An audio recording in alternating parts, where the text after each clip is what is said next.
So the question is, what is time and how does it apply to singular reasoning? In a general sense, singular reasoning changes our whole understanding of what time is.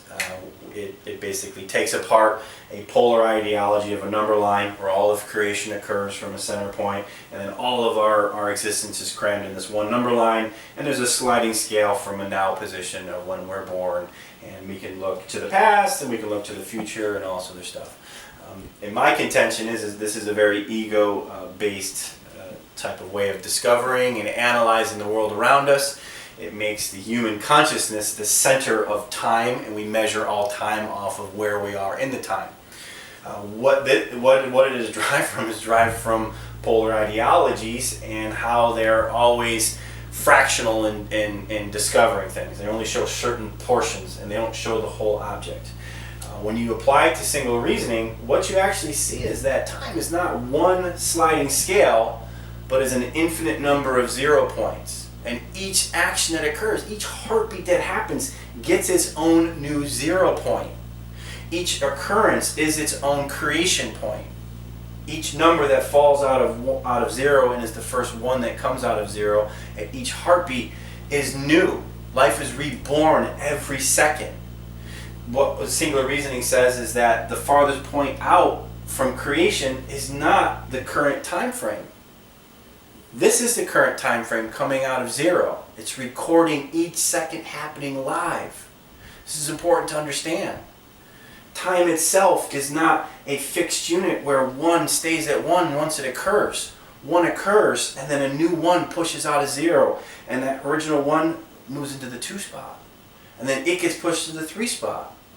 So my contention is what time actually is that our past, our most oldest action is in front of us.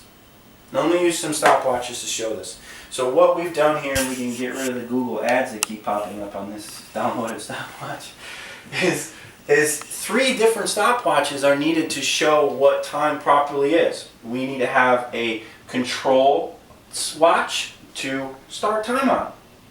Now the universe was just created. Things are happening, things are moving, things are shaking, they're growing, there's expansion, there's all this other fun stuff occurs, and then somewhere into creation, we're born. We can't come before creation. In this relative world we can't. In a land of abstract zero of reasoning, there's no such thing as time, and everything's a one fixed variable, but we'll discuss that later. But creation has to occur.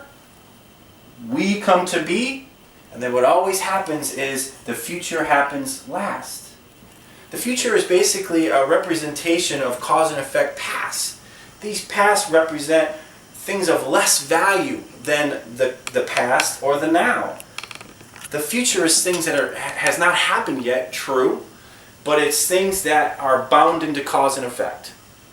Now, we want to figure out first, the first question would be, well, you know, what the hell's going on here? So we want to figure out when our now is going to occur. So we want to find a now time in how this is running. So what we basically say is we're going to say the word now.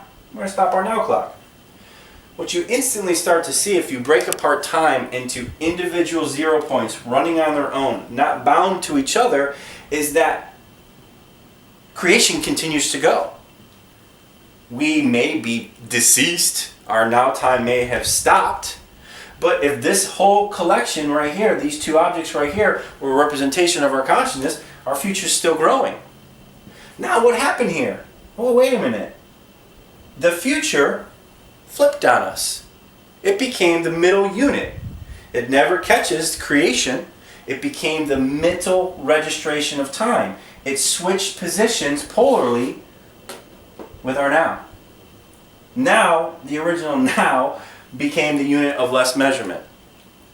Our now became our future. So we're sitting here, we're trying to figure out where time is occurring, when does now happen, we try to stop a clock. What the hell? Our now changed positions. We can do it again. Stop. Now. Minute and 40 seconds into creation. We stop now. Hey, we're here, we're hanging out. I'm still alive. I must be in some unconscious chamber because my future continues to occur. My life didn't end. So what you can see as we separate time into separate objects is that now can never be found. The now position continuously flips polar spots with the past as one becomes a unit of least measurement. We're going to start everything back up again and get them all balanced out. Future being a unit, that is the least value, the least things to happen, the cause and effect paths that are bound to us as we make decisions in our current time.